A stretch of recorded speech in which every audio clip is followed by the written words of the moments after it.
still asleep, and I ain't talking about no bedtime. The truth is not a Google search, you need to get your head right. The Greek goddess of illusion was called Media, and I'm not a coincidence theorist, I look for thread lines. Smashing every deadline, no longer smashing red wine. Though I can hear the bells chime, it feels like the end times.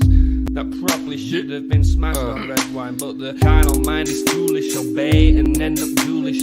Don't get used by instinct, take control and learn to use it. Make a load of earnest music, earn a few quid, learn a few tricks. Sure, the truth is persecuted, this whole world is pure abusive. Know a bit about everything and everything about nothing. Figured out my noggin while you picture out shopping. You sit about watching while I dish it out. Stop it, I don't mean to sound cocky, I'm not even proud of it. It's a second nature to me, just to be this out honest. I don't even need to sound honest, never been about profit. Everything but out on it, you can bet your house on it. Doubt I'll be out for the count when the sounds, and I'm down for the beat, no beat down. I mean, how long's it been? Help me out.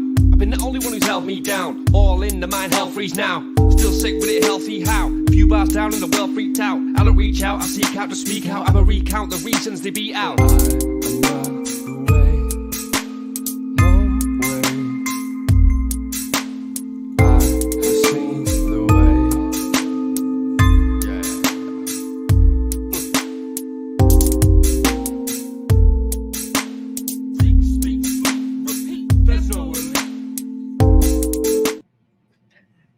Hello. Welcome, everybody, to the 509 Divine Pines podcast. I am your host, Joseph Daniel Pena, and it is March 19th, 2024, and we got that loud coming through the door. We are blessing you with some good vibrations, some good regeneration, and that mental hydration. Today, we got on George Wiseman from Eagle Dash Research. But first, guys, remember, like, subscribe, and share. Tell everybody around that this is going down. I could use your guys' help for all of my future goals, like getting my eye surgery. So there's a donation link down below. I have to get this special surgery, IRC. I believe it's for my cornea. They have to slice it. So it's going to definitely cost like quite a bit more after getting the extended lens. It's like $6,000 per eye, which is crazy. But if you guys look at my glasses, these things are like binoculars, bro. I have sevens. I'm rocking 6+6s +7s on my glasses. And I don't want this for the rest of my life. But if you guys can help, I would much appreciate it. So there's a donation link down below for a GoFundMe. It would make my life like so much better. Also, guys, if you guys could, there is brand new coupon codes. There are brand new affiliates. So go check out Akazi Clothing. For everybody out there who's a gym rat who loves Demon Slayer. So if you love getting to the gym and slaying them demons, go ahead, hit up Akazi Clothing and you'll find some cool workout clothing and wrist straps, shorts, a little bit of everything that's gym inspired. They are a brand new company, so they will be booming and making brand new stuff. They are already hot. Go ahead, get their website, Okazi Clothing, and use coupon code 509 Divine Pines. It's been a hot seller already. I've already had multiple sales on that. People just love the gym these days, and I'm a fitness trainer now, so I'm promoting that, and it seems about right? Also, guys, you guys can go ahead and check out eagle-research.com for Aquacure by George Wiseman. Yes, a revolutionary Brown's gas machine that is being used currently around the world for a different modality of healing. If you want to go ahead and take your body and mind to a newer level, let's just say because the old methods of healing aren't working, then this might be the thing for you. You can go ahead and use coupon code 509 Divine Pines over at eagle-research.com, and let's go ahead and get straight to it, guys. So we're welcoming George Wiseman. You can find Eagle-Research online, so eagle-research.com, or you can go ahead and check out aquacure.life. Eagle-Research is a world-class leader in developing practical technologies that improves people's lives. And George Wiseman is the man who went from homesteading to hydrogen, went from building cars to building aquacures, invented the Brown's gas machine that we know as aquacure. With a plethora of detailed events showing the evidence this magical gas has done for the body, you can go ahead and listen more. Welcome, George. How are you? We're doing well. And unfortunately, I just noticed that down below my name, aquacure was misspelled. It has an extra C in there after the Q. It's supposed to be AQUA. Okay. Yeah. Is Okay. that Just for everybody to know, when you do that, don't put that extra C in there. So okay? Thank you. that's fine. It's aqua as in water, cure. So water cure. All right. It's really good to be here, Joseph. We had a false start there before, and it turned out okay. So I really appreciate being on platforms like this, because people who are paying attention are the people that are listening, and I can help so many more people. It really works out well. And generally these days we're talking about Brown's gas. Now, there's a lot of different technologies. I'm an inventor, alternative energy researcher, and we've got a bunch of exciting things that could be talked about. But in the end, right now, we're focusing on the Brown's gas for health. So that's where the aquacure machine comes in, and how we can help a lot of people. But we can have some fun talking about some of the other things as well. It's great. Brown's gas is really the ticket out there, becoming a really hot topic. Generally, a lot of people are thinking about hydrogen for health. The Brown's gas can do everything that hydrogen can do, and then more, about 30% more therapeutically efficacious. So that's why I concentrate on the Brown's gas. In fact, I'm inhaling Brown's gas right now as we talk on this podcast. I love to do that every time we sit down at the computer. So Brown's gas can do things like increase fuel economy by 25%, even 50% in some cases. There was even one application that was 90%, where they were combining it with water and such. And then there's the situations where it helps plant growth. In the ground, plants grow 3 times faster, and with the Brown's gas enhanced water, and in hydroponics, 10 times faster. Absolutely incredible. And then the various health applications. It can even reduce radioactive waste in seconds. Brown's gas can do that. So there's a whole bunch of applications and modalities for Brown's gas. But right now, we'll just concentrate on the health aspect when we're talking here for the most part. Unless you have a question about stuff, then, because I get really excited about that. Well, yeah. I mean, so the first time I had you on, we did talk quite a bit about the health benefits. A lot of the forthcoming information was just simple stuff, like everything that we need to touch, and everything we need to touch and cover. Sorry about that. But I did have a few questions. So there was a Temporal Hat episode that you had been on about speaking, with Canada and the whole banking situation and the social credit score and all that. And they didn't really like what was going on. And over there in Canada, it's pretty bad, right? I think you had been fired from your job, or I was actually fired from my bank. sorry.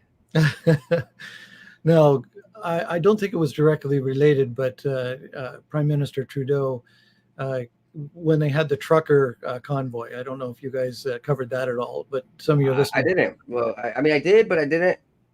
Kind of not so extensively. I didn't cover it from the Canada side. So what happened was the Prime Minister Trudeau got really excited about these people who had put bouncy castles in the parking lot of the Parliament buildings, and were going around, parked all these great big semi trucks around the city, so it was hard to get around and stuff. So he invoked what was called the Emergencies Act, which it's turned out now it was the wrong thing for him to do, and now the government is being sued for it, and the people are winning the various lawsuits on that.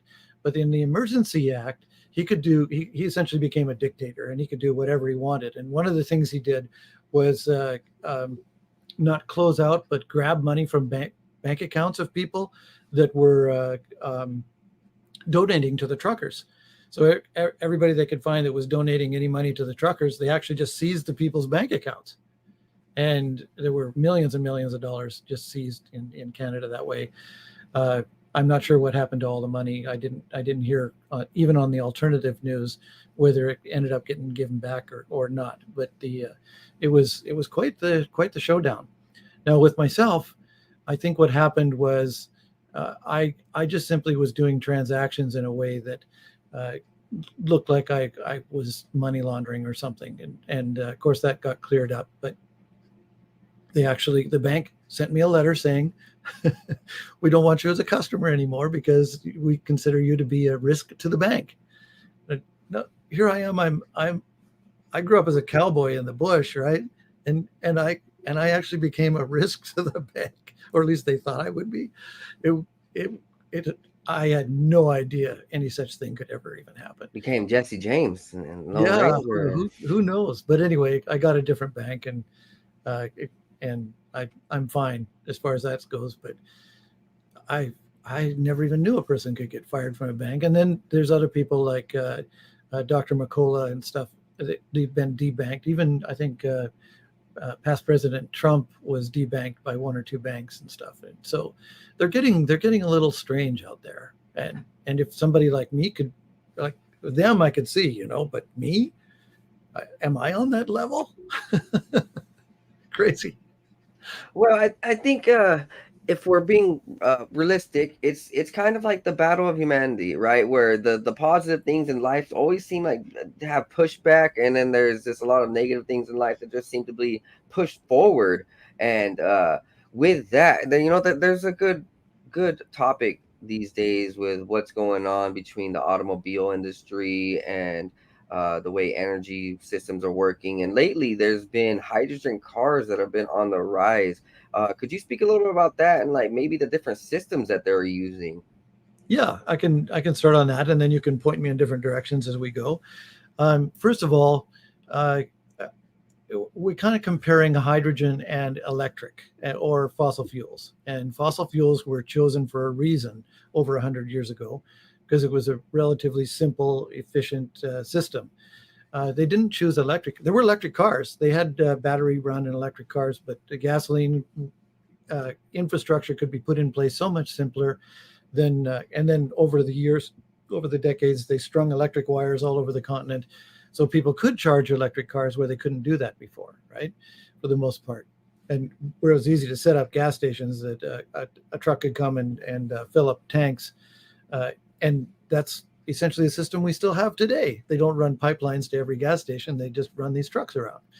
So, and efficiency-wise, it not only the infrastructure is efficient, but the automobiles are efficient enough.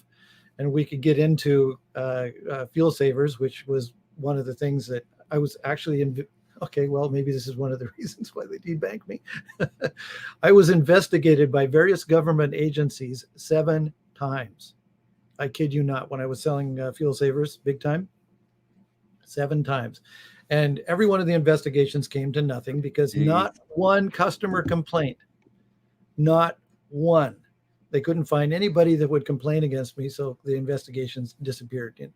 Yeah, but it's crazy how they all this suppression happens when you start doing something. So the technology actually exists to get 1,000 miles to the gallon of gas and have vehicles that'll go 1 million miles with minimal maintenance. The technology exists to do that, but they don't do that because you can't make it makes less money than selling you a vehicle, which is essentially like when I took my automotive technician's course, the instructor told me it's first of all, it's a prosthetic. A vehicle is a prosthetic. You get into it and you become, superhuman because you can control, you can go fast and haul a lot of stuff and stuff. But secondly, they're selling, because they're vertically integrated, they're selling materials. So the car companies are in bed with the mining companies and all the manufacturing companies and transportation companies. And so they start with minerals in the ground making money. And so they're selling you this stuff that they're digging out of the ground in these packages they call vehicles. And then and part of the thing they bring out of the ground is the oil. So they run the vehicles, run as much oil as possible through the vehicles. So things could be a lot better than they are. But even at the rate that they are right now, where you have an F-150 pickup truck that gets 15 to 18 miles to the gallon, let's say, and unlike my F-150 that got 34 miles to the gallon, 34 to 36 miles to the gallon when I was driving back as a kid on the ranch, and that's a whole story in itself. But even at the 15 to 18 miles to the gallon, we are really better off than using electric, straight electric. Okay, I've given a little history. It goes like this. Straight electric cars use a lot of exotic minerals and stuff that we don't have the infrastructure to dig out right now.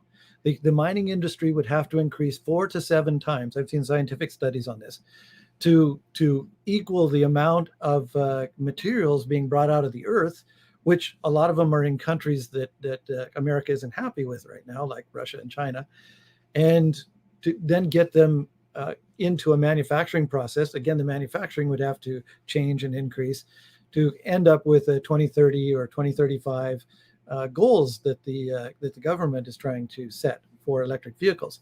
And it turns out that all of this manufacturing process is actually quite dirty and polluting. And so by the time you get an electric car sitting on nice shiny place to be sold at the distributorship, it's actually a lot more pollution has been done than if you're buying a internal combustion gasoline vehicle or diesel. So when you're driving them, it turns out that you have to drive them about 120,000 miles, which is about the life of the vehicle, the scheduled life of the vehicle, before you start equaling the actual pollution. So the manufactured gasoline vehicle starts with a lower pollution to manufacture, but as it's going through its lifespan, it is using gasoline in a dirty way, and it eventually adds up to a certain amount of pollution. The electric car pretty much starts at the high level, and then it's going through its lifespan without doing a lot of pollution. But again, where does the electricity come from? Like even if you're using solar panels, the electricity is coming from the sun. There's manufacturing for the solar panels, and there's some pollution and stuff there. And so, and if you're using a coal-fired plant, now you can set up a hydroelectric. That's pretty good. But then a lot of these hydroelectric dams have flooded really good agricultural land.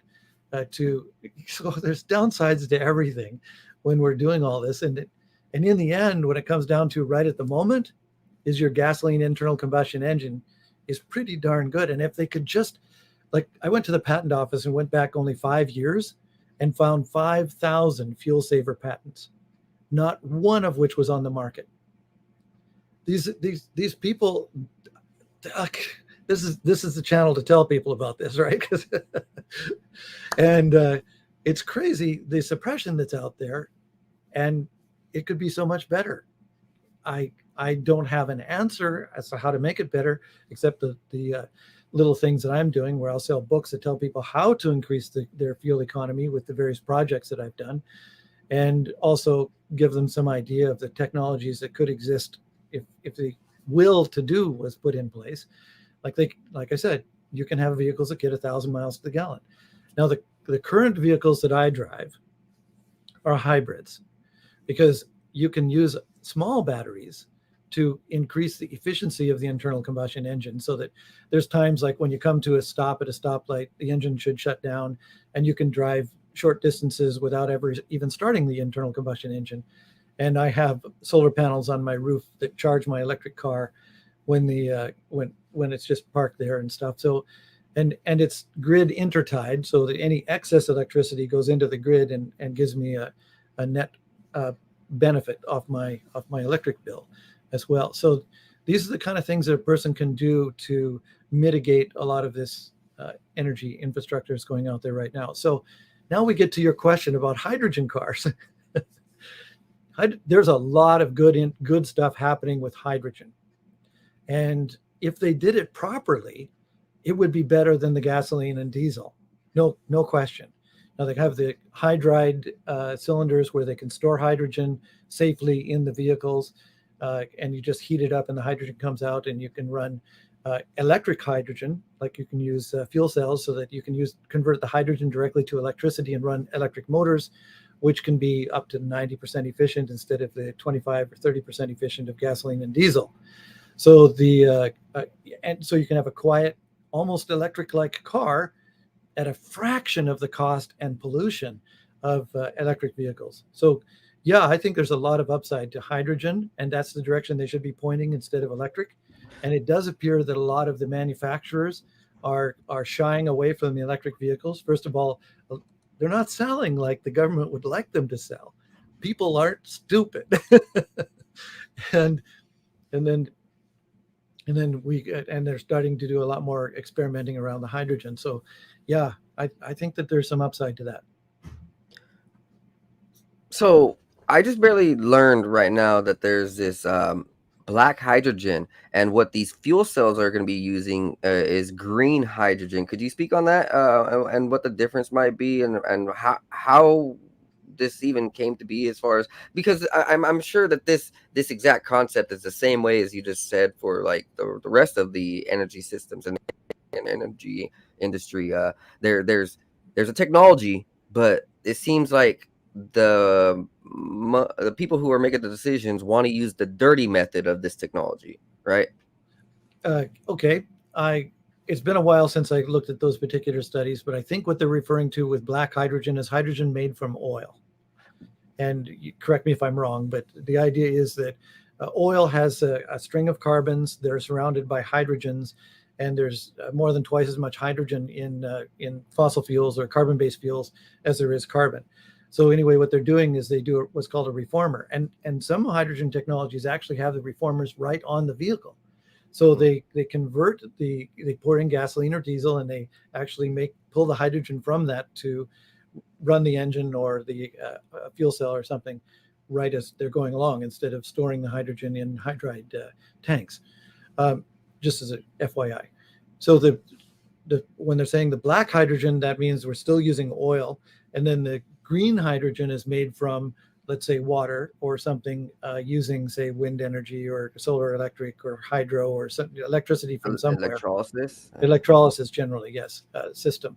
So I would say electrolysis is the more expensive system. It takes a lot more infrastructure to put it in place than these reformers, and more expensive. It's really inexpensive to take the hydrogen from the fuel, but then again, we're dependent on the fuel, on the fossil fuels, or carbon-based fuels. Like I have to stop saying fossil fuel. That's what I grew up with, is saying fossil fuel. Indoctrination. Yeah, that's right. but it isn't true. We're not running our vehicles on squished dinosaurs. The Earth actually makes oil. All of these old oil fields that have been abandoned are refilling. It's all rock sediment, right? It's coming up out of the earth. There's certain theories about why that happens, but it's being renewed. And just recently, the United States of America, has again become an oil exporting nation, where we actually don't have to import any oil. We're creating all that we need, and then and we have a little excess for export as well. Just recently, this happened again. It hasn't happened since the 70s. So that's a good thing. And it was actually better in the days of Trump before Biden, because now Biden has actually sold most of the United States strategic oil reserves to China. He sold most of America out. It's pretty crazy. So instead of exporting this excess oil, I think that they should be dumping it back into those reserves. But that's just my opinion. Who am I to know? Anyway, we're just wise men out here.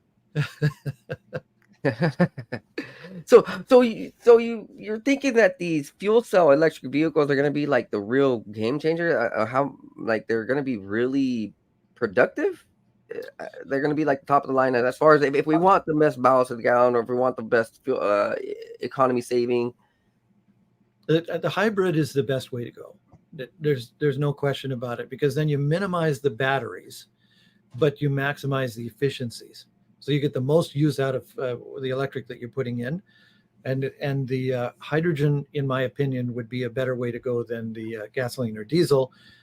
So like with the reformers, for example, and having hydrogen powered engines instead, or fuel cells, because the electric system is more efficient. But again, you're using noble metals and exotic metals and stuff, for like platinum, palladium, and things like that, to make all these fuel cells properly and efficiently. And well, okay, so now you could use a lot of those catalytic converters and all the rhodium and all that stuff that they were putting in those. which was a pain in a pet peeve. I had a pet peeve about catalytic converters because I have this insane idea that you're supposed to burn the fuel in the engine, not in the exhaust system. Like, how crazy am I, right? So what's up with this what are you saying about catalytic converters? Because I live in Washington State over here, and there's been this weird thing where there was like all throughout the state a gang of people stealing catalytic converters, and they found a place with like more than 3,000 stored up, and then they found a coinciding group of people all the way on the other side of the country, so the East Coast. I don't know what state it was, but they had the same exact problem where there was just a gang of people, and then they were going out stealing only catalytic converters, because I know catalytic converters are made of palladium, right? Several of the exotic metals. It could be the platinum, palladium, rhodium, those various ones, which in the past, the prices actually, I think it came down recently, but they were very expensive. So what happens is you put the hydrocarbons into the engine and they burn, the carbon-based fuel, it burns, but they end up with hydrocarbons going out the exhaust. I'll back up just a little bit. In a gasoline internal combustion engine, if you lean the fuel mixture, it causes the exhaust valves to burn up. So what they do is they put in extra fuel to quench the flame. So you've got your fuel going in enough to burn when the initial spark plug fires, and then it vaporizes the rest of the fuel, which it becomes too rich to burn, and it quenches the flame, and the gases going out the exhaust are relatively cool. But they have all this excess hydrocarbons in them. Now, there's a couple of ways that they could do it differently than that, but I'll get back to that in just a second. So you have this exhaust, hydrocarbons in the exhaust, and the government mandated that the pollution levels go down. So it turns out that these catalytic converters, catalysts, burn. If you combine some heat with these catalysts, it burns that excess fuel. So here you have like 3/4 of the fuel that you put into the engine actually burning in the exhaust with these catalytic converters. They get really hot because they're having to burn up all this fuel that otherwise would go out into the atmosphere. So now what's going out into the atmosphere is water vapor and carbon dioxide, and that's because you've burned the fuel in the catalytic converter. Now, I think if you simply burn the fuel in the engine, you don't need a catalytic converter, and you'll go like 4 times further on a gallon of gas, which I don't think is a bad thing. Yeah. All right. Okay. So why would I don't know. This is just, why would an organized crime unit be out for these specifically? You can think of it as gold laying in the street. Okay, it's noble metals, and all they got to do is pull it out of a vehicle and then put it through a processing plant, and all that metal, those palladium and platinum and rhodium and all these things, can be drawn back out of that ceramic matrix that it's been put into to act like a catalyst. Okay, it's like mining. I had no idea. Now it makes me think a little bit more. Okay, so speaking on all of this, so the hydrogen cars and the electric vehicles are do you think that we're going to start seeing them be a mandatory? Because we have seen over the last let's just say 10 years, there's been a huge push for this electric vehicles, no more gas cars on the road. You know, do you think that the government will push people more towards like specifically hydrogen or electric? Like, is it going to be a choice in your mind? What are you thinking for the future, for the future of these cars? What the politicians are doing and real life are two very different things. Mm-hmm. For example, they've been pushing electric cars, and let's say California, and there was a country, a Norwegian country, I think it was Sweden or something like that, that then in the summertime in California, they told people not to charge their electric cars because the people with the air conditioners needed to be cool. Oh yeah, I did. So there wasn't enough electricity to charge. Conundrum, isn't it? And then the second thing happened in the Norwegian countries, and actually happened in Minnesota here too. They had pictures this winter of, I think it was 10 or 12 Teslas lined up at a charging station where people just simply had to take a taxi home because the batteries were too cold to charge. So in the wintertime, they couldn't take a charge. The electricity was there, but the battery wouldn't charge because it was too cold. So these Tesla owners had to take a cab home because they couldn't drive their car. So there's various things that are problematic with electric vehicles in the real life. Not only all of they can't meet the targeted goals because the minerals don't exist, the mining structure doesn't exist, the manufacturing doesn't exist, and Yes, the I've will heard. to build all of that doesn't exist to meet the goals that they're mandating. And if they're looking for reduced pollution, it's the wrong way to go anyway. So and people just aren't buying electric cars, even with the subsidies that they have out there and all of that. So they're expensive to build, and even with the government paying part of the cost, they're just not selling. So I don't think that electric cars, even if they're mandated, like I say, they can mandate lots of things. It doesn't make it right. It doesn't make it real. And so I think if these companies continue to research into the hydrogen and hybrid hydrogen, I think that is going to be a more practical solution. And all you have to do is educate the public as to and provide the solutions. Like even a gasoline engine can, if they do the hybrid type with the technologies that even I know, could go 1,000 miles to a gallon of gas. They were even without hybridization, they were doing almost 500 miles per gallon of gas in a small vehicle back in the, was it the 70s? In the 70s, yeah, they were able to get in the contests that they were doing, high mileage contests, they were getting almost, in this one particular case, 500 miles to the gallon just with that. Jeez. That's good. So we should be promoting a lot of this, and I'm seeing right here online through just research on my own that there is also a new hydrogen technology. It's called the ETAC, where they're professors over at Technion are presenting a process where hydrogen and oxygen are produced simultaneously in two separate cells. They are produced in the same cell. Wait, no, where they're not produced in the same cell, but at different stages, right? Where like it normally would be. This novel process bypasses operational challenges of the solid electrode and where the oxygen is produced. Are you aware of this? I had just heard about it. That sounded familiar, but I can't quite grab onto all the details in my head right now. But okay, so I did hear this newer thing. Yeah. In this way, hydrogen and oxygen are produced at the same time in two separate cells in a continuous process without any temperature changes. Oh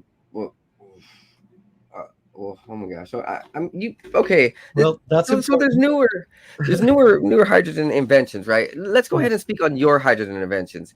Yes, how about that? Okay. Do you want to speak on the automotive application or the health application? Hey, this is all you speak to us. Okay.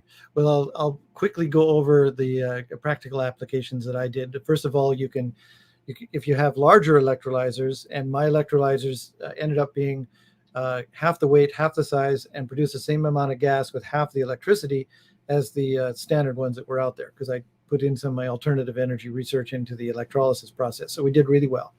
And I was making 130% gas, meaning that it was 30% more gas being produced than theoretically possible. There's a reason for that. We may get back into that. But so then I put this gas out in a torch where I could cut steel and braze and weld and all that kind of stuff. And so at 2% of the cost of acetylene, for example, you could have a gas that would do a better job. All right. Then I use that same thing that I call Brown's gas, where we're mixing, unlike this other thing you just talked about, the electrolyzers make the hydrogen and oxygen, but it all comes out the same hose. It's a mixed gas. So we're not doing hydrogen out one hose and oxygen out another hose. It's all made together. And when you do that, a third gas is made that we call electrically expanded water. It's very important in all of this. One of the reasons that the Brown's gas could cut steel 30% faster than acetylene had to do with the oxidation level of the gas. It could oxidize the steel better because of the electrons. What happens is with a Brown's gas electrolysis, a third gas is formed, but it isn't oxygen and hydrogen. It's still water, but it's water that has soaked up electrons to the point where it becomes a gaseous form of water that is not water vapor or steam. It's a fourth state of matter. It's called a plasma. So it's a negatively charged plasma form of water. And when you add that into the hydrogen and oxygen, those three gases essentially make Brown's gas. So when you're cutting steel with the gas, that electrically expanded water helps increase the efficiency of the burn. Okay, now we get into gasoline. So I made small electrolyzers, that onboard electrolyzers it's called, that could go on a vehicle and get at least 25% increase in the fuel economy. And that was great because at the time, my carburetor technologies were going by the wayside back in the 80s because everything was converting over to fuel injection. Whereas this Brown's gas technology was fuel injection compatible. So I was still in the fuel saver business, even though carburetors were disappearing.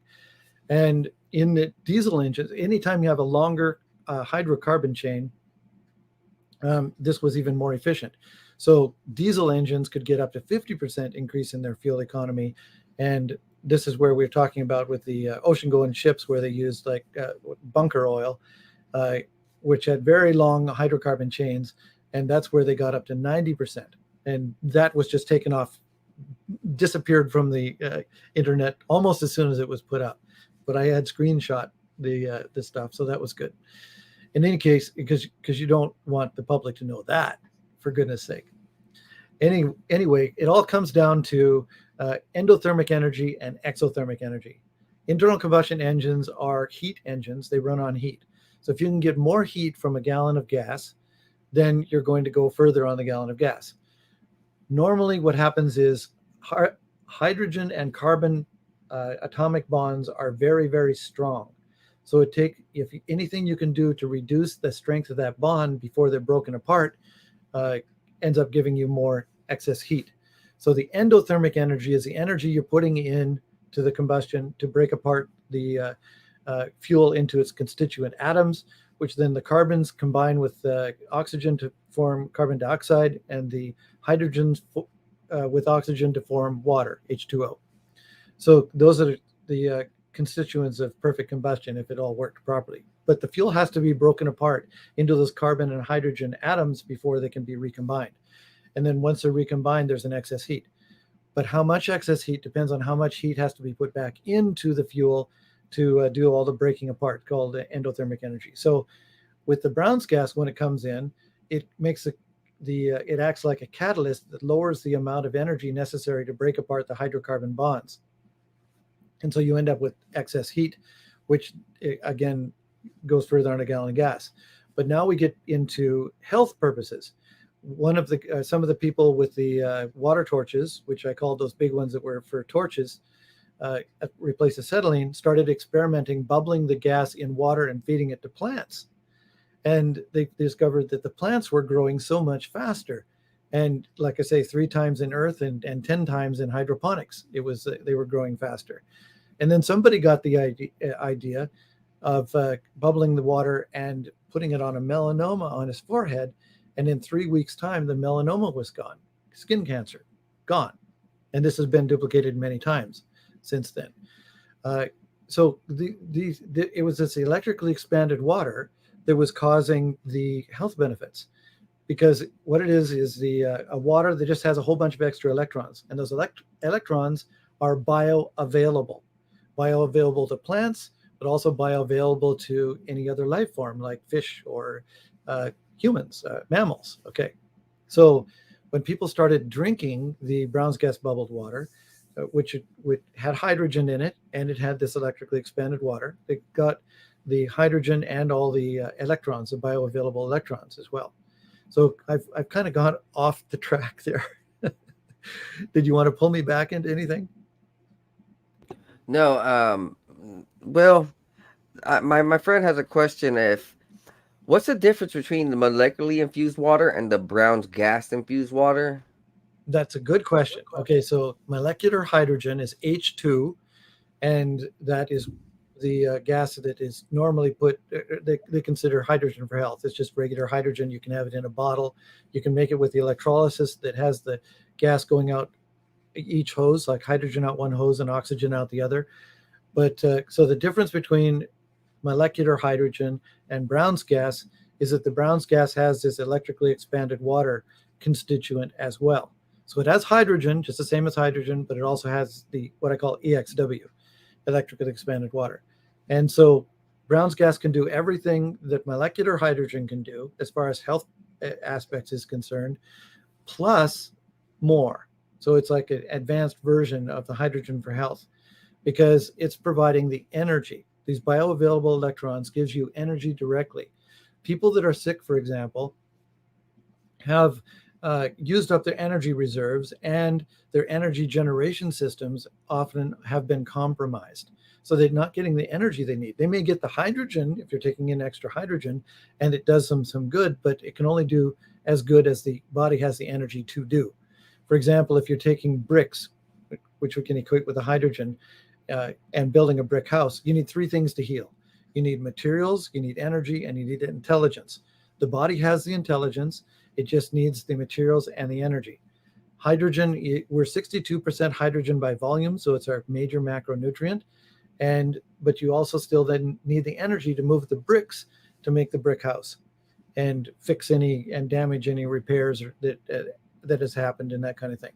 So the difference between Brown's gas and molecular hydrogen is that electrically expanded water, and it has a lot of health benefits in your body besides just providing you electron energy, which helps get rid of oxidative cascade and the cytokine storms and anything that where your body is electron deficient.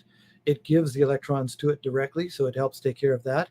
But also, it turns out when you have water that contacts a hydrophilic surface, in other words, water-loving surface, it forms something called, that they're calling exclusion zone water, but it isn't water. It's H3O2 negative, has extra electrons. And that exclusion zone is vitally important in your body, this exclusion zone water, because inside our body is all hydrophilic. So everything in our body gets this gel form on it, this exclusion zone gel. And it solves three major scientific or medical mysteries. First of all, our heart cannot produce enough pressure to push blood through all of our system. And secondly, the heart, even if you are pushing the blood through the system, the red blood cells are twice the size of the capillaries. So why don't they just stop them up like a cork? How can the red blood cells slide through the capillaries? And third, how is it possible that you get the even blood flow everywhere in your body? Because in fluid dynamics, fluids always take the path of least resistance. So why doesn't it just leave the heart and go around the thoracic region and back into the heart again? How come the very tippy top of my head and the tips of my fingers and the tips of my toes gets an equal blood flow as with everything else? So it all comes back to this EZ gel, exclusion zone gel. First of all, it's a gel and therefore it's slippery. Second of all, it has a negative charge. So all the red blood cells have this gel around them, and all the capillaries have this gel in them.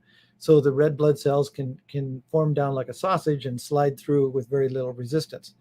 But a second thing happened in Professor Pollack in the University of Washington's lab. They discovered that when you have a very, very thin, like capillary-sized tube that has this gel in it, this EZ gel, it will spontaneously start to flow fluid. This is like on the level of discovery of fire. This is really important. And it's the reason why we can be alive, because the heart then pumps the blood to the capillaries, and the capillaries themselves flow the blood through to the other side where it can get to the veins and back to the heart. So that is why the capillaries make sure that blood flow is equal to the tip of my pointy head, to the tips of my toes, to the tips of my fingers. Because all the heart has to do is get the blood there, and then the capillaries take it from there. So you've got these, all these medical mysteries are solved by this EZ gel. Why is that important today? other than this is why we're alive, is because when you put molecular hydrogen in the water that the gel is forming, nothing happens. When you put the Brown's gas in the water where the gel is formed, the least increase that we saw of the gel layer was 3 times. And it could be thousands of times increase to the point where you could actually see the gel with the naked eye. So this is why it's important that, or some of the things why Brown's gas is more therapeutic than just the straight molecular hydrogen. Brown's gas contains molecular hydrogen plus this easy the electrically expanded water, which makes the easy gel even better in the body. That answer that question? So easy gel has like some type of form of Brown's gas or super hydrogen. Is that what you're saying? No. Easy gel is H3O2 negative. So H2O is 2 hydrogens, 1 oxygen. We call that water, right? Well, this gel is H3, or if we could say H2O2 is hydrogen peroxide. Okay. So this H3O2 negative is a gel-like substance that excludes. That's why they call it easy exclusion zone. It excludes any impurities from the surface. So that's one of the reasons that helps our body work inside as well. Even our cells are plumped up, with the easy gel. This gel is what's inside even every cell of our body. So it's important. I'm sorry, I kind of lost the thread of your question. No. I was just kind of trying to understand the easy gel is what you're saying. But okay, speaking about earlier and the ETAC system, right? The new technology. I have more on it. That way you can understand it. So the professor says the hydrogen gas phoretic efficiency was shown to be 99%. The researchers also report that the lab test showed no apparent electrode degradation as a result in the long-term tests.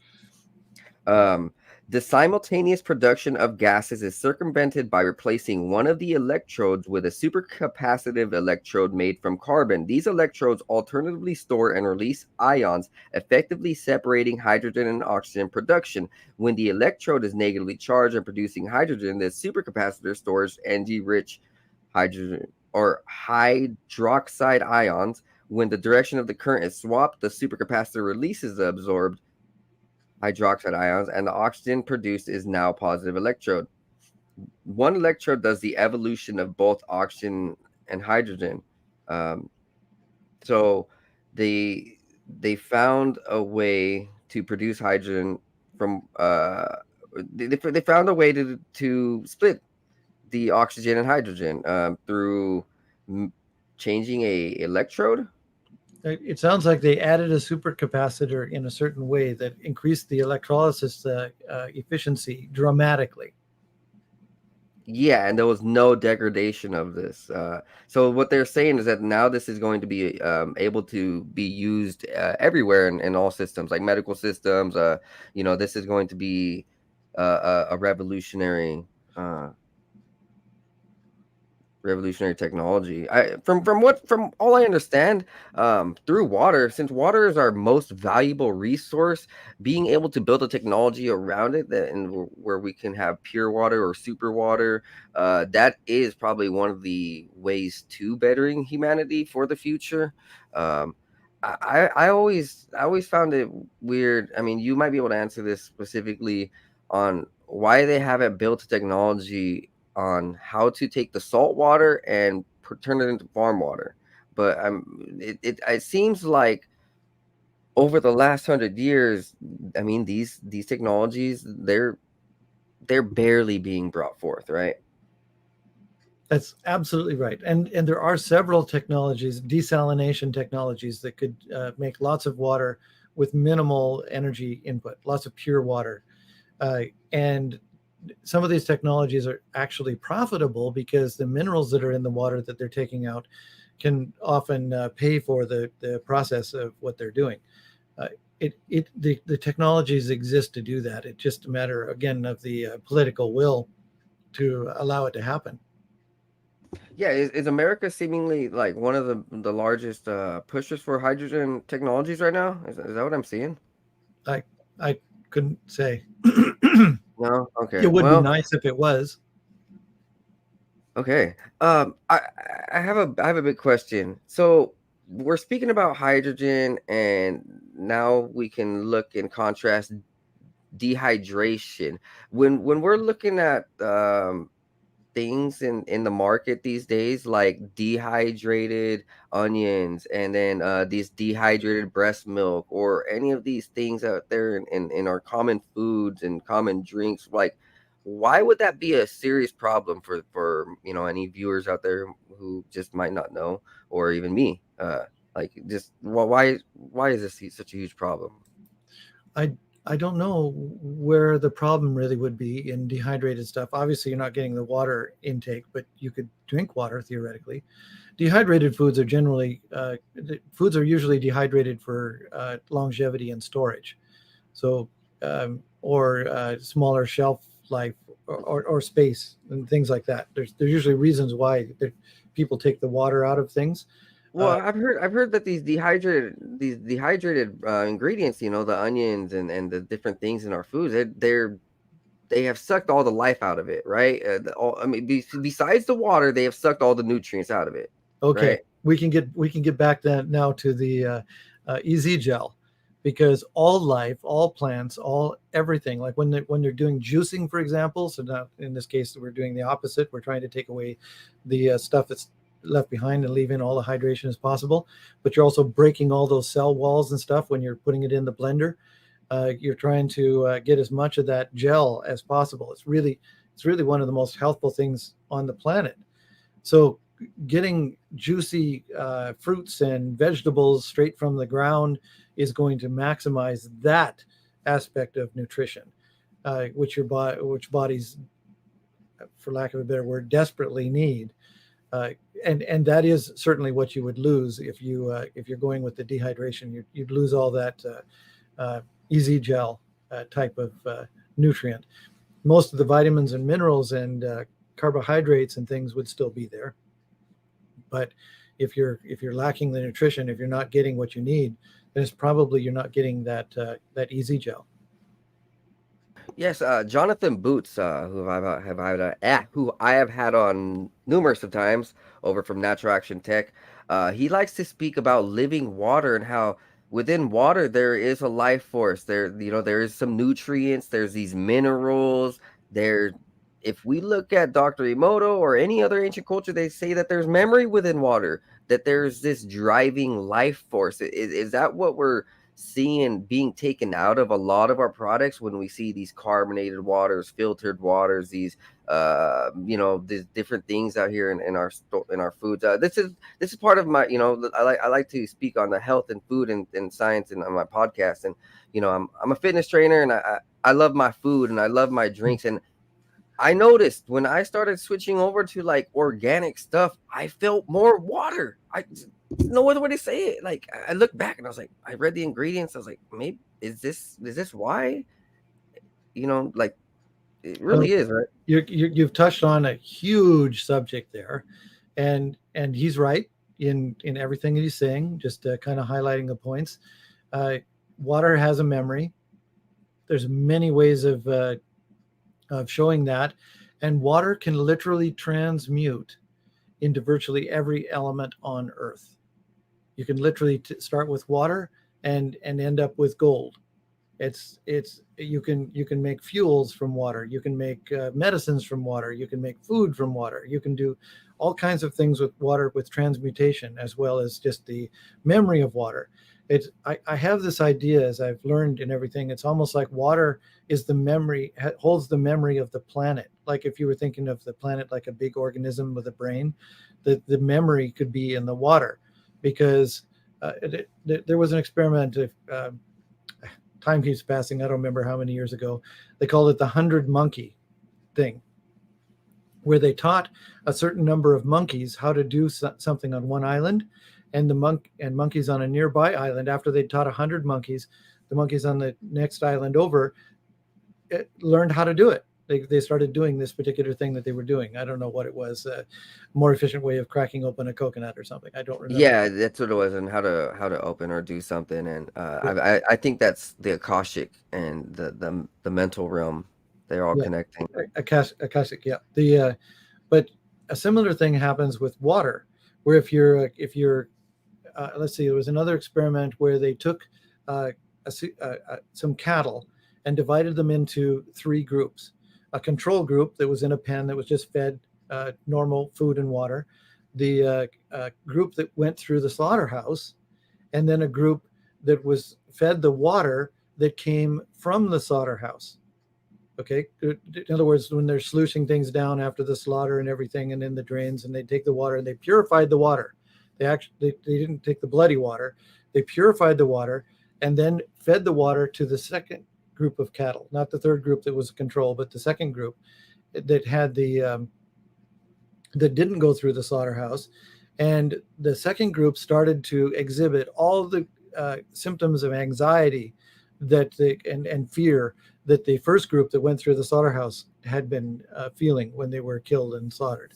So the water has a memory that people can read, but it also has it like shoot, I'm forgetting his name right at the moment, and I shouldn't. It was the virologist that discovered the AIDS virus. In before he died, he had experimentation. I'm not allowed to say that. Oh, I don't remember his name. Okay. I'm trying. Yeah. I was thinking like I don't remember his name. It'll pop into my head as soon as I'm done. I'm quite sure. But in any case, he took measured or recorded the DNA signature of certain materials, sent it over phone lines, okay, to have sound waves put in water. It was just water. He did it first with having some DNA structures in there that then formed themselves into structures. But then he ended up doing it just pure water, and it formed the DNA in the water that he had started with over on the other side. So the water, it's astonishing what water can do. There's just story after story of the various things that water can do. Yeah, it seems like the stuff that's being put in our mainstream right now is definitely not good water. I don't know if you actually heard about this. Have you heard about the liquid death water and what No. they were doing? Okay, No. have you? So there's a can of water that this company called Liquid Death, and in their commercials on their website, this is all about their company profile. They say that they have satanic witches making spells and reciting chants over the water, and every can is cursed. And it's very weird because like you hear about just the way that the industry works and what's happening with our food and everything, and it's like it seems to me that there is a darker tale being told with what we're being fed and what nature provides. If water does contain memory and all of this, what might lifeless water be doing? What might this toxic water might be doing? This dehydrated water, I mean, these things that are not real water. What might it be doing to the body that people just don't understand? It would be putting the curses directly into whomever drinks that water. Another experiment, it was done in a book called The Secret Life of Plants, where they when you are in a room and play classical music, plants grow well. And when they do the acid rock, the plants tended to shrivel up. Well, they did a similar experiment. They did that. And then they did a similar experiment where they played classical music in a totally different location. The plants never heard the sound to the water, and they fed to plants, and they did the same sort of they did really well as if the music was in the same room with them, so they could read that vibrations in there. And they did the same thing again with the experiment with the acid rock, fed it to plants, and they shriveled up just as if the same was in the room. And it's the same what we're talking about with the cattle, when they took that vibration. So when they're and we go back to Emoto, where before he died, he did amazing research where they could put thought energy into a volume of water, and it would form beautiful crystals if it was love, or if they put hate in there, it would form amorphous sludge-like formations. So getting back to that, I think it would be directly if somebody cursed the water, it would, and then somebody else drank that water, it would be the same as if that curse went directly to that and into that person. That's what I agree. I agree. I think that there is this realistic sense to energy. It's not just physical. There is this spiritual aspect to energy, to water, to life. If we're also looking at the way that some of these waters kind of seem dirty, it might affect how people are thinking. I know that these days a lot of people are like, oh, I just have foggy thinking, whatever. It's just foggy brain. Okay, sure, dual thinking. They're not really able to think so sharply. I know when I drink cleaner water, I'm able to like think clearer, sharper. My neurons in my brain are going at like a high speed. I'm when I'm sweating, it's not like this sticky, nasty smell. It's like I see real sweat just going through my body. Uh, that's true on all aspects, right? I mean, considering even the way the sodas absolutely, are. absolutely, and Sodas would that's have all one. that bad water. And by the way, you're really into the exercise and training and stuff. When you're inhaling the Brown's gas, you're going to have a totally different experience with your training than normally happens. Because, for example, I'm 65, but I was in my late 50s at a time when I was doing some renovations on the house, and part of the foundation had to be taken out. And the 20 and 30-year-olds that were there, they were kind of scared of the jackhammer. But I jackhammered in the mines when I was a young boy, so I knew how to do that. And I jumped down there and I was jackhammering away for 4 hours, knowing full well that this kind of thing I was going to pay for it big time the next couple of days and stuff. Nope, not a single sore muscle. Not a single. I jackhammered. I hadn't done it since I was in my 30s, and I had not a single sore muscle. I wasn't. I really should be exercising, but I'm not. I spend too much time at the computer. Like even this morning, I got up at 2:00 in the morning, and I've been at the computer since. So I'm thinking, and now that a lot of this dirty water, polluted water, causes a lot of inflammation. It causes a lot of buildup that our body can't regenerate and flush. If our body has a lot of water cells, allowing those water cells to breathe and move and flush properly with clean water, Brown's gas water, or even just like get better water, yeah, better water. I've drank only distilled water since 2001. Now, in 2005, I started bubbling it with Brown's gas, and that was a huge improvement. But so, generally speaking, I just simply avoid. I don't even really like to wash my dishes, but we do with the city water, because you've got all the pesticides and the drugs and the hormones and a lot of things that they just don't take out of the water. And if you're drinking it, that's what you're getting into your body. If you're using it to cook your food, that's what you're getting into your body, and it's just not good. So I'm wondering specifically, like, do you know how toxic these sodas or energy drinks might be on like how little water they really have, or do you have any understanding? No, just I'm just asking. I have no scientific opinion on that, but I will say I have occasionally drank. Like 99% of my food intake is the distilled water, but I love snacks and stuff just as much as the next person. A cheat meal is okay here and there. Yeah, a little bit. I'll have a little soda, but yeah, But how toxic it is, I would assume vary. Because sodas are made of carbonated water, right? Yeah, but it isn't just the carbonation. Well, the carbonation is actually not bad, because actually getting a little extra carbon dioxide into you isn't such a bad thing. You don't want to, like these people that were going with the alkaline water, for example, that was a total myth. Not that it wasn't healthy, because it was, okay, but the reason it didn't have anything to do with the alkalinity or the pH. Because the flow through electrolyzers that this reputation came from, like 45 years of these people building these flow through electrolyzers, and all these scientific studies showing that it was helpful to get the high pH water, were all true, but it wasn't because of the pH. It had to do with the hydrogen, because they're a flow-through electrolyzer. So the negative plate was actually making hydrogen and putting it into the water, and the positive plate was making oxygen and putting it into the water. The hydrogen would go out with the high pH side, and the oxygen would go out with the low or acid pH side. And so that it was the hydrogen in the water that was actually producing the health benefit with these machines. Now, incidentally, it was higher pH because that's the way that the voltage caused that particular amount of the water to go.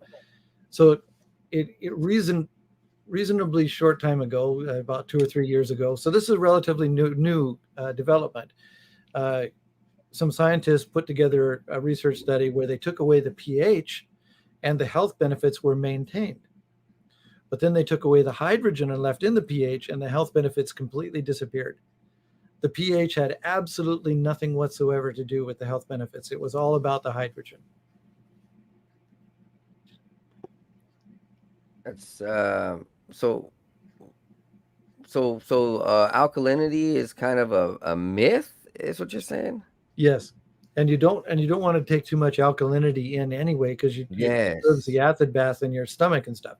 However, that said, you do want to get your minerals, your calcium and magnesium and all of these high pH minerals into your body, because your body needs them desperately to mitigate all the acid things that are happening in the body. All the effluent that goes out into your body is generally low pH acid.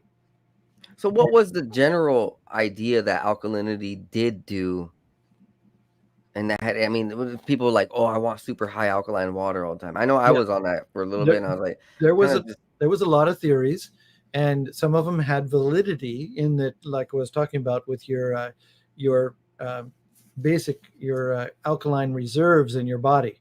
You have to make sure that they keep stepped up, because if the blood pH changes even a little bit, like these people that are measuring their pH in their body by checking their urine, for example, that's not the pH in your body. That's the pH your body is ejecting.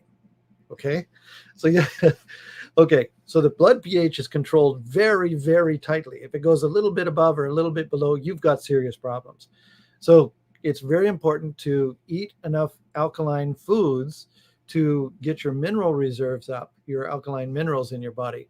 But it has nothing to do with the health itself, except obviously the minerals do various things chemically in your body as well. You need the minerals, but mainly if you're controlling the pH in your body, that's what you want, is the mineral reserves. okay, so look, I'm wondering, for everybody out there, what type of waters would be really good? I know I'm over here drinking Arrowhead. I know there is a good thing called Topo Chico mineral water. What would you say? Just like that they could start picking it up. Okay, well, you're going to have to accept my bias when you ask that question. Distilled water bubbled with Brown's gas is what I think is the most healthful water on the planet. And heating water, it turns out, also gets rid of the microplastics. Okay, so this is one of the things that's out there. They're discovering microplastics in everything, even in groundwater. So the heating of the water, when you're distilling it, you're heating it and taking the steam and condensing the steam, and all the minerals and bad stuff tend to get left behind. It also it mitigates the pesticides and the hormones and all of these other drugs and stuff that are a problem with the water. So that's why I think the distilled water that's bubbled with the Brown's gas, because then the Brown's gas puts back in the good things. If you drink distilled water directly, you know what ORP is, right? Oxygen reduction potential. And a positive ORP means that it's electron deficient. So if you drink a positive ORP water, or any drink, like a lot of these sodas are positive ORP, by the way, it sucks electrons out of your body to neutralize the ORP to something that's stable. Just like thinking that there's a bunch of electrons in a pool in your body, and you threw a sponge in there like a sponge into water, and it soaked up a bunch of those electrons. Okay, when you drink negative ORP water, it's negative because it has excess electrons. So in theory, the more negative the water, the more ORP negative, the more electrons are available for the body. So one of the things that Brown's gas does when it bubbles in water is because it's electrically expanded water, it puts a whole bunch of electrons into the water till it just can't soak up anymore. And that negatively charged water, when you drink it, well, then it just feeds your body with all this energy, actual energy. And for example, when I'm traveling, it's 13-hour drive to where my daughter-in-law lives, and I inhale the Brown's gas all the way, and I don't drink any coffee or anything, and I'm able to just simply drive straight through 13 hours, totally wide awake and alert, and to the other side. And the same thing happens, for example, right now when I'm sitting at the computer. I'm often on the computer for 12 or 13 hours a day, and I'm able to concentrate and keep up a high level of productivity because I'm inhaling the gas, which is giving me the energy I need, and directly it's brain food as well, to just keep going. How much money would it take for a city to make this a applicable thing for the city? Like they build a generator and then have a water system. Well, Because all they would have to do is build the generator. but you're right that, and the problem though is pumping this water through the pipelines and everything. It tends to get other pollutants in it. Yeah, I mean, they'll have to build new pipelines. So if I was doing it, or suggesting it for a city, I would have the city start putting these things like distillers in every home. Diversify.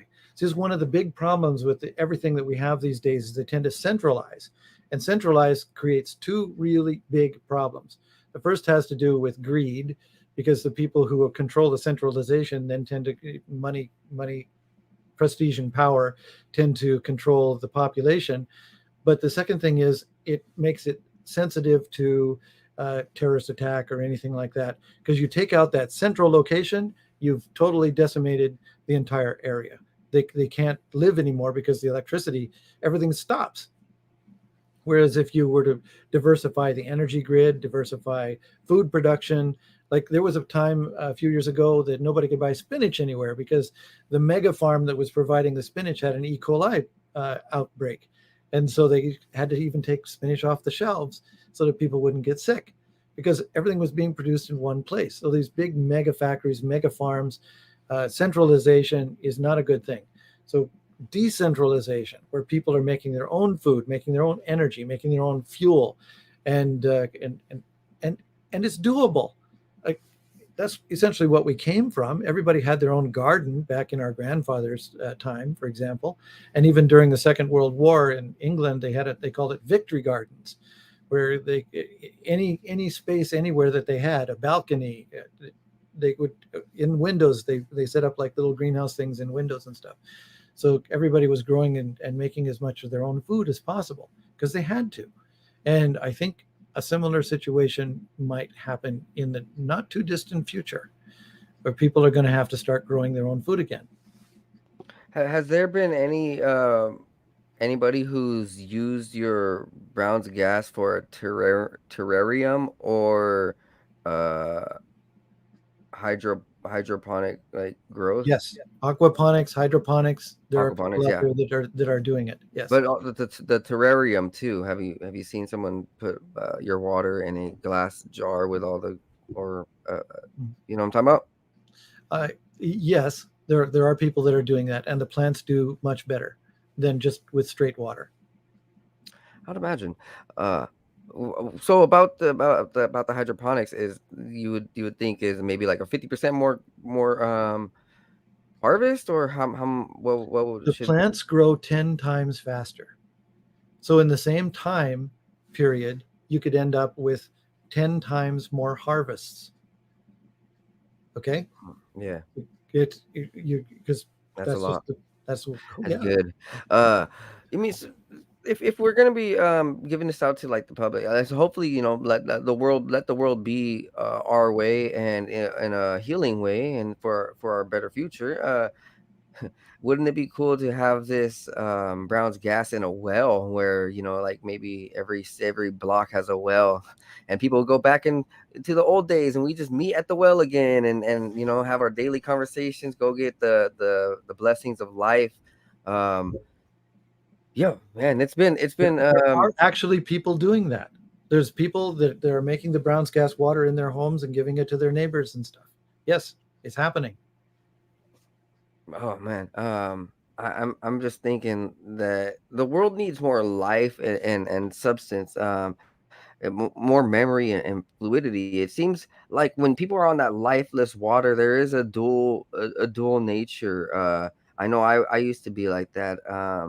I felt like when I was on those, let's just say, contaminated foods, contaminated drinks, just seemed like things were a bit plasticky. As you spoke about the microplastics.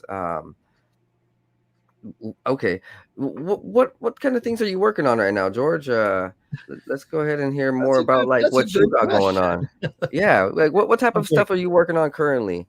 So currently, most of my time is taken up just managing the production of the aquacure machine, which is the Brown's Gas for Health, and doing quite well. We have many thousands of machines out there now worldwide.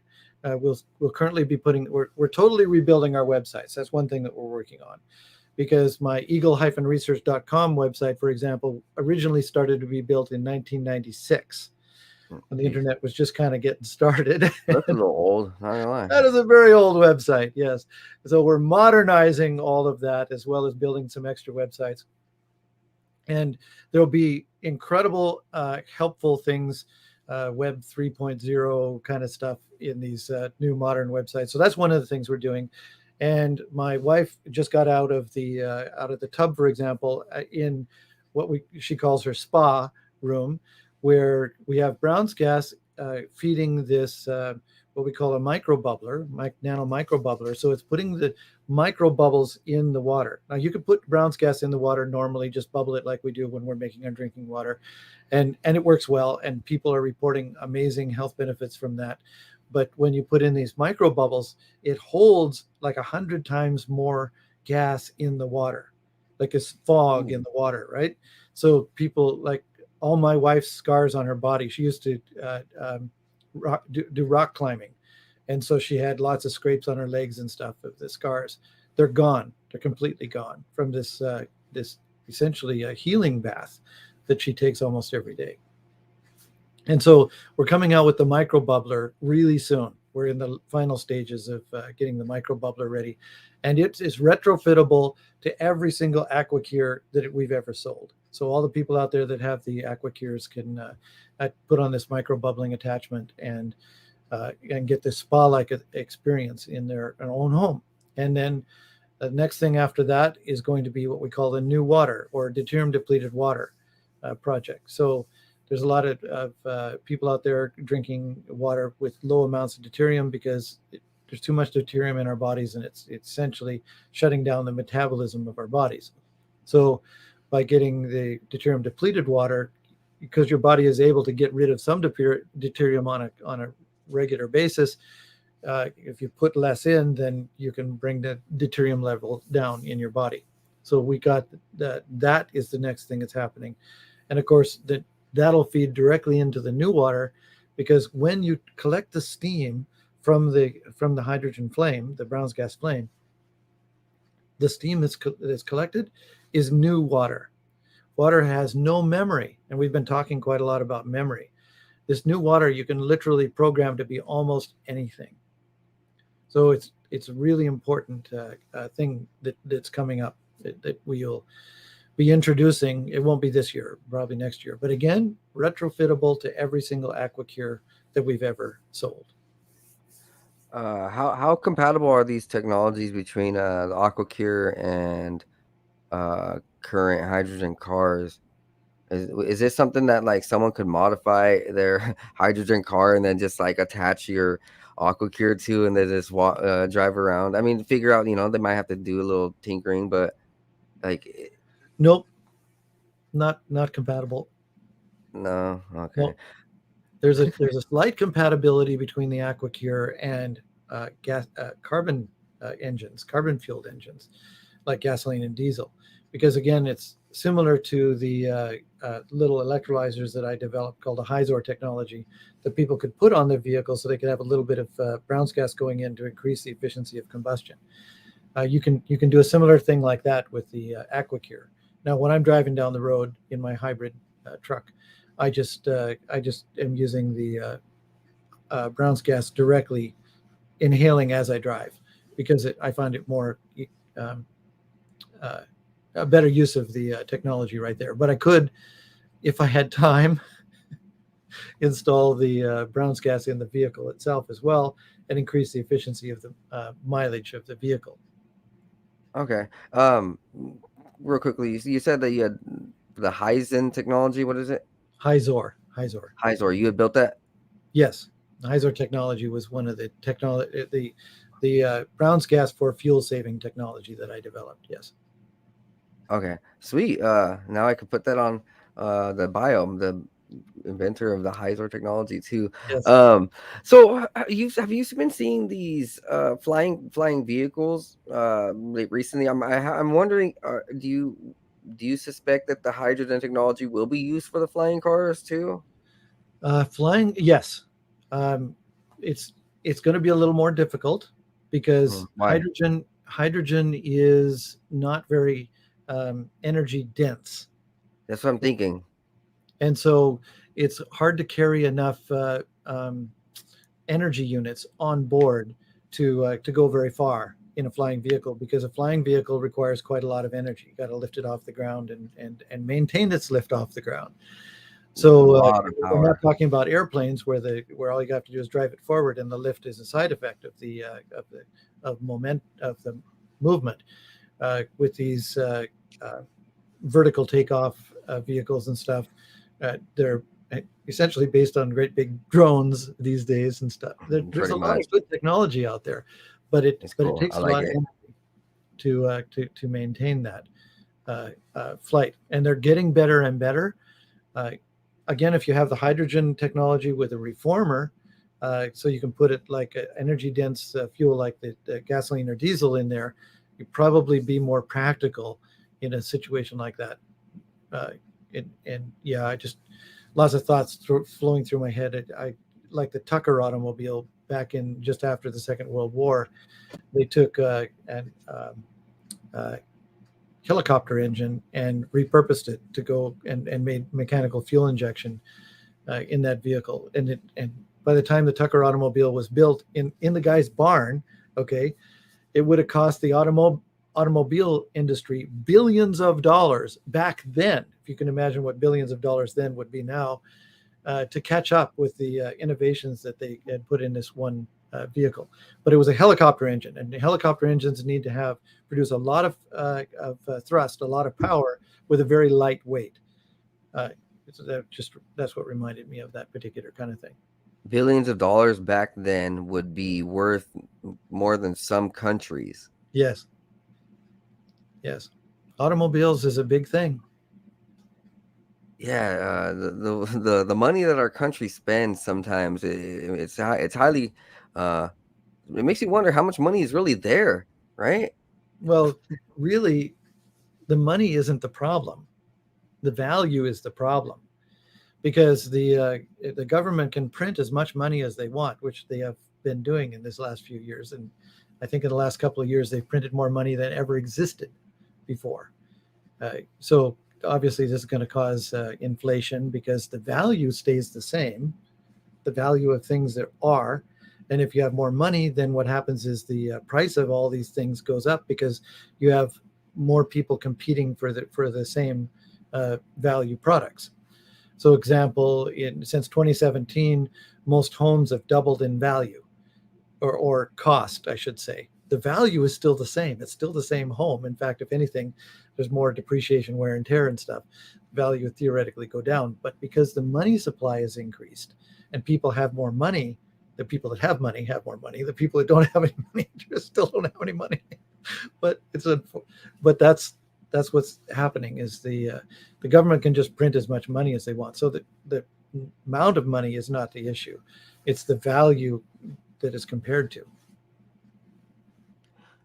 All right. Okay.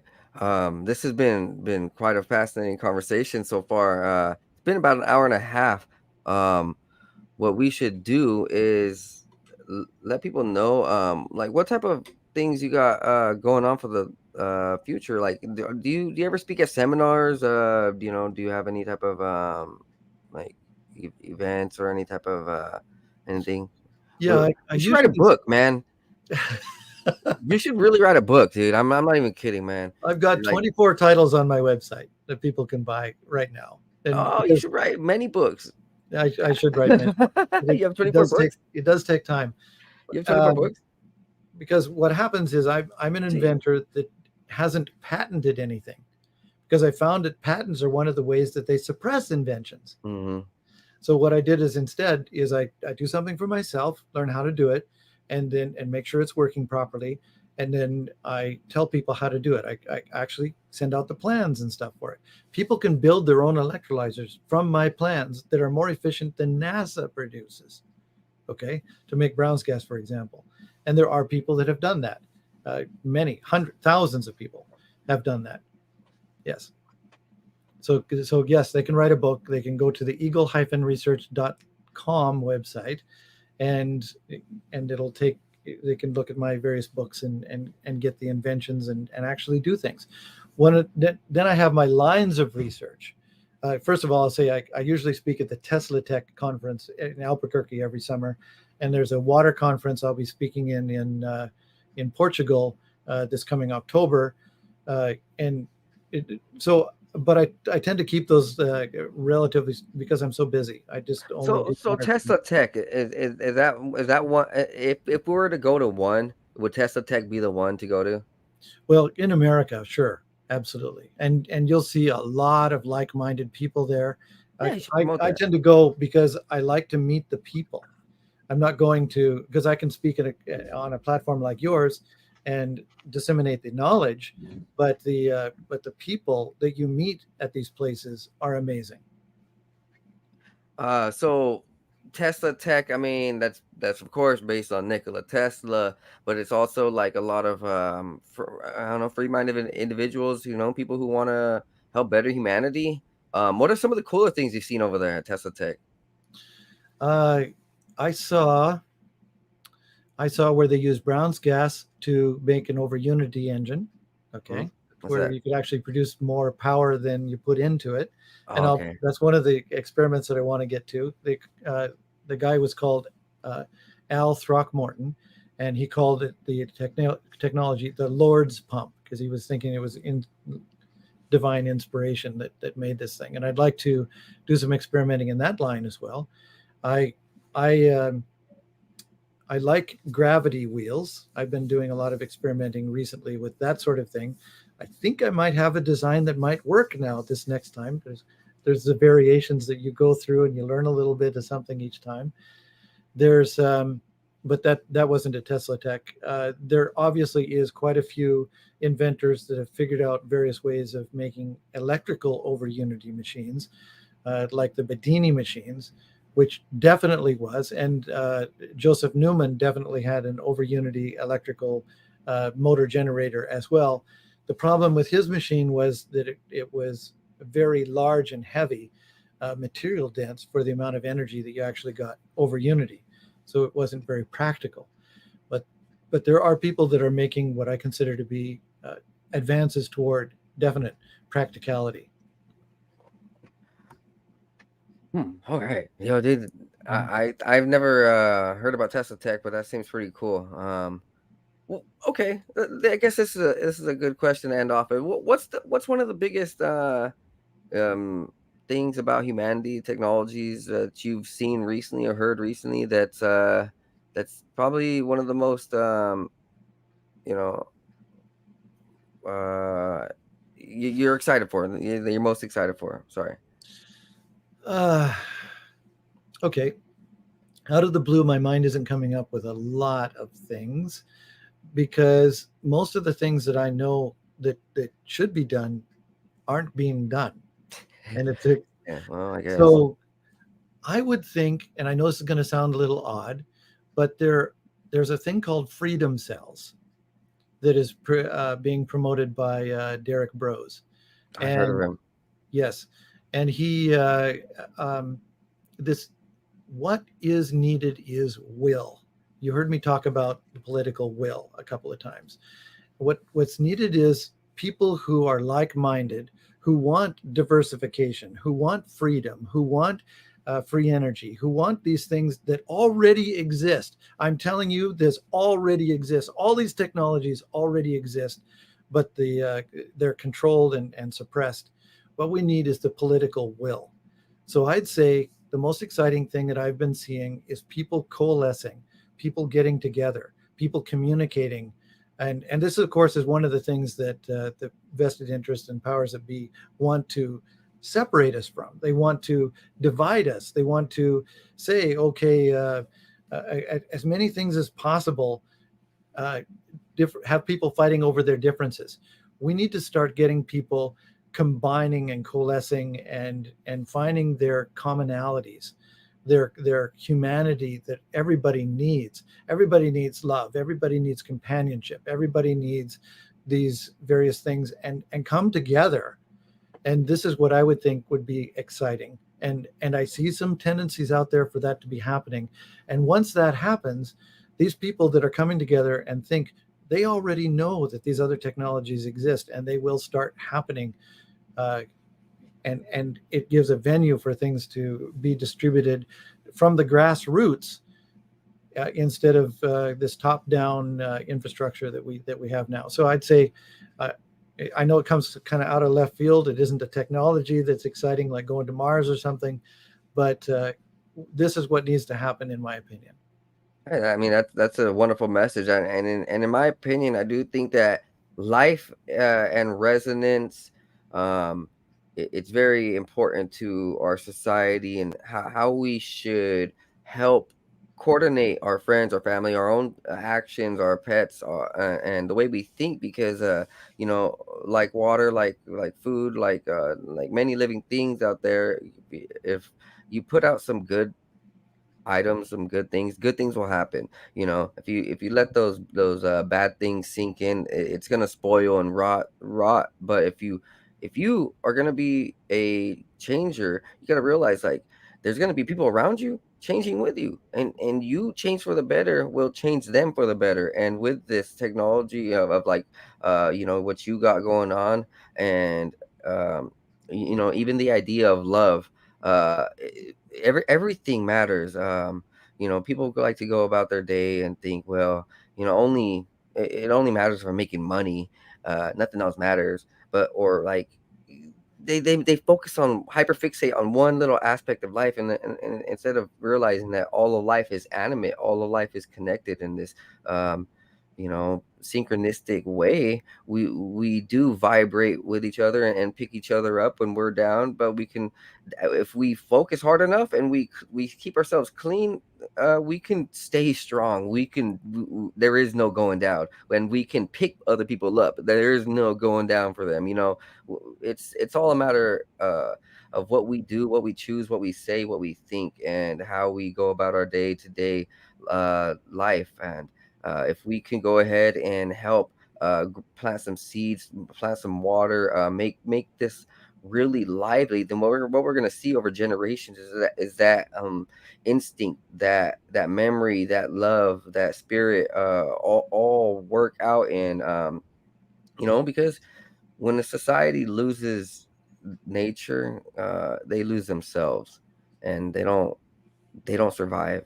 What we're seeing in America is a fight for survival in some cultures, some families, some lineages. It's not just America, like, no, it's not just the USA. It's also Canada, it's also Mexico, it's also South America. It's the world.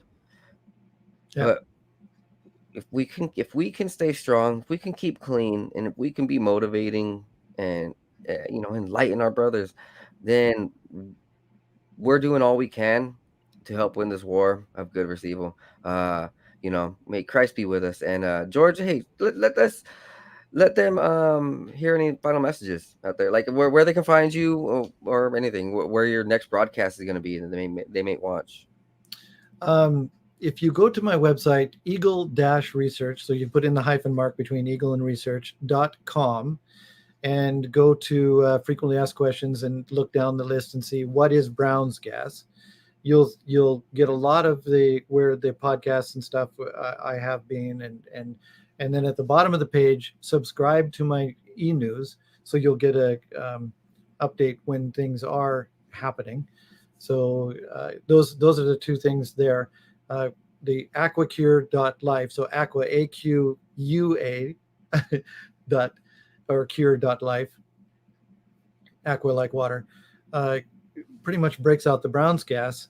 And if you keep an eye on that website, you're going to see, first of all, an enhanced website that's being built. But second of all, there's a whole bunch of things where people can participate in this. I can't call it Freedom Cells, because that's a separate kind of organization. But there's going to be a way that people can participate in Brown's gas to, first of all, enhance their own lives, but then enhance their family, friends, neighbors out in their community. We're putting together systems to do that. And again, diversification. We're going grassroots on everything so that people can help themselves. And when they do that, it's like the whole thing starts to grow from the bottom up. People get money, prestige. They get everything that they need. Their food can be grown better. Their vehicles can work better. Everything, their health is better. And really, when you have health, you can pretty much get anything. If you don't have your health, you have nothing. It doesn't matter how much money or things you have. If you don't have your health, you have nothing. So really, we got to concentrate on health and community first. And then people are intelligent and active, and they'll just go and do what's needed to be done. Even during this last pandemic, there were doctors that figured out ways of without just to do everything to mitigate the diseases. And we know more about the common cold now than we have ever known about it. And there's so many things that people can do to be healthy. Necessity is the mother of invention. And if we can just get people empowered, everything will come together. So aquacure.life for the Brown's gas, and generally for my other inventions, the eagle-research.com. And with that, guys, you guys have a wonderful day. George, it's been a blessing. I'm going to go ahead and set up the aquacure now that I can think clearly with all this dental shit on. And you know what? This has been an enlightening conversation. I don't know, man. The last 12 months of America has been weird. People, it almost seems like now that idea in their head and what they want to say is not the same. Like, we're speaking our minds, our words and our ideas are the same, and they're true to our heart. But in the last 12 months, we've seen a complete flip. People are staying quiet. People are shutting up. People are not wanting to fight, but this is the fight. This is the fight that we need. This is the truth, the love, and the inspiration for everybody out there. And it's been a blessing, man. Hey, you have a great day. Guys, go ahead, take care, be blessed, and be high. See you guys next time on the 509 Divine Pines podcast. Peace.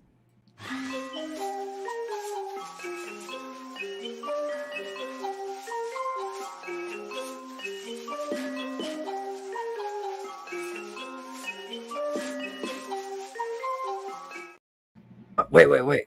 Remember, guys, before we go over to C60, shop C60 for C60 oil, a Nobel Prize winning antioxidant. If you want to go ahead and get your health on a very high level, clean level, I mean it. My body is very sharp. My mind is very sharp. My fitness clients in the morning sometimes will be like, dude, you got all the energy. It's 4 a.m. and I'm over here like going door to door, smashing out weights. And they're like, what are you on? And I'm like, C60, buddy. Come on, go get it.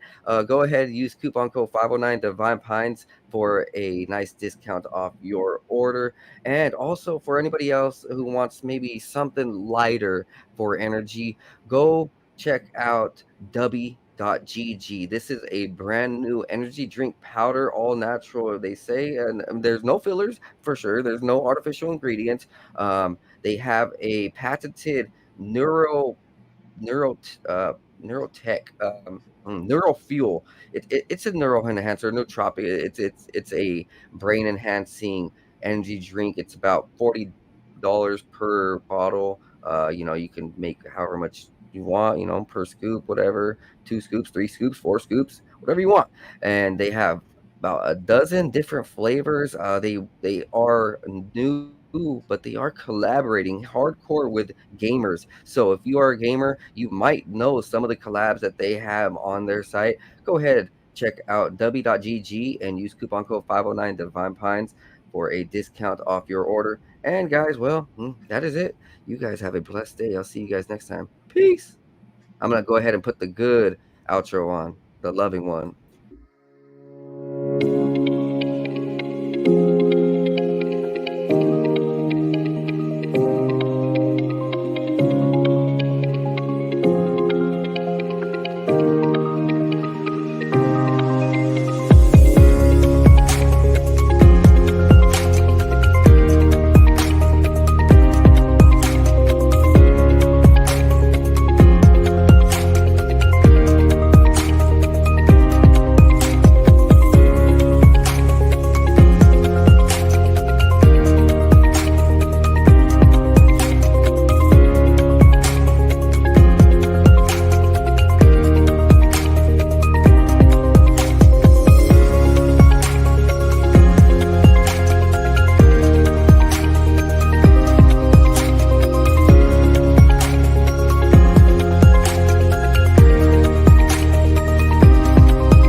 George, before we cut this recording, could you go ahead and give me an outro saying, this is George Wiseman, and you are listening to the 509 Divine Pines?